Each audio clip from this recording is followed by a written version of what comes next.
ด้านสากลปากตาพานแขวงสารวันสรุปการเคลื่อนไหวเวียกการบริหารคุ้มครองประจำปี2025ได้วางทิศทางแผนการประจำปี2026ได้วันที่6มีนา2026ที่ห้องประชุมของตนโดยให้เกียรติเข้าร่วมของท่านประเดิมพรสนธนีประธานคณะกรรมการปกครองแขวงท่านคำสุขแก้ววงศ์2หัวหน้าคณะคุ้มครองด้านสากลปากตาพานมีหัวหน้าห้องว่าการแขวงหัวหน้าแผนกกสิกรรมและสิ่งแวดล้อมแขวงประธานคณะกรรมการปกครองเมืองนครเพ็งพร้อมด้วยแขกที่ถึกเชิญจากแผนกการออมข้างแขวงเมืองและพนักงานหลักแรงภายในด่านปากตาพานเข้าร่วมท่านคำสุขแก้ววงศ์2ได้รายงานให้ผู้ว่าในระยะ1ปีผ่านมาคณะภาคคณะนำด้านสากลปากตาพานได้ถือสำคัญต่อเวียงงานการเมืองแนวคิดเป็นกกและสอนหอยทุกๆเวียงงานเห็นให้พนักงานสมาชิกภาคมีแนวคิดอุ่นเอียงทุนเทียงมีหลักมันมีความสามัคคีเป็นปึกแผ่นทั้งเวียกงานองค์การจัดตั้งมหาชนและกำลังเจ้าหน้าที่ตำรวจได้จัดตั้งปฏิบัติเวียกงานตามพระบทบาทหน้าที่อย่างหนักแน่นเข้มงวด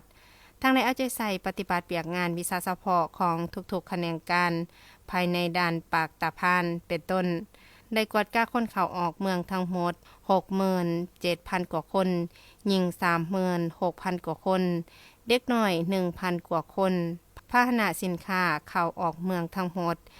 794เถื่อคันเก็บได้รับค่าบริการออกใบผ่านแดนค่าธรรมเนียมค่าบริการมอมเงินงบประมาณเข้าคลัง002ของห้องพาราธิการป้องกันความสงบแขวงได้ทั้งหมด24ล้านกว่ากีบกวดกล้าแจ้งภาษีของผู้ประกอบการเพื่อแห่ใส่การจัดเก็บรายรับเข้างบประมาณฮอดท้ายปี2025สามารถจัดเก็บรายรับได้ทั้งหมด16ตึกกว่ากีบเดินขาดไม้60กว่าส่วนห้อยของแผนการปีซึ่งรายรับหลักได้จากการนำเข้าส่งออกประเภทเครื่องก่อสร้างอุปโภคบริโภคค่าธรรมเนียมจอดเทียบท่าและเวียกงานอื่นๆในกองประชุมทานประเดิมพรสนธนีประธานคณะกรรมการปกครองแขวงสารวันได้มีคำเห็นโอลมและให้ทิศสีนำคณะคุ้มครองด้านสากลปากตาพานนินให้สืบต่อเอาใจใส่หลายปัญหาที่สำคัญเป็นต้นเพิ่มทวีเอาใจใส่ศึกษาอบรมการเมืองแนวคิดให้เป็นปัญหาสำคัญคณะภาคคณะนำของด้านเอาใจใส่ในการแบ่งเวียกแบ่งความรับผิดชอบรวมถึงบรรดาแขนงการพนักงานวิชาการเพื่อเห็นให้การสีนำพาแทดเหมาะกับเวียกงานตัวจริงสอดคล้องกับพระบทบาทเอาใจใส่ในขอดการประสานงาน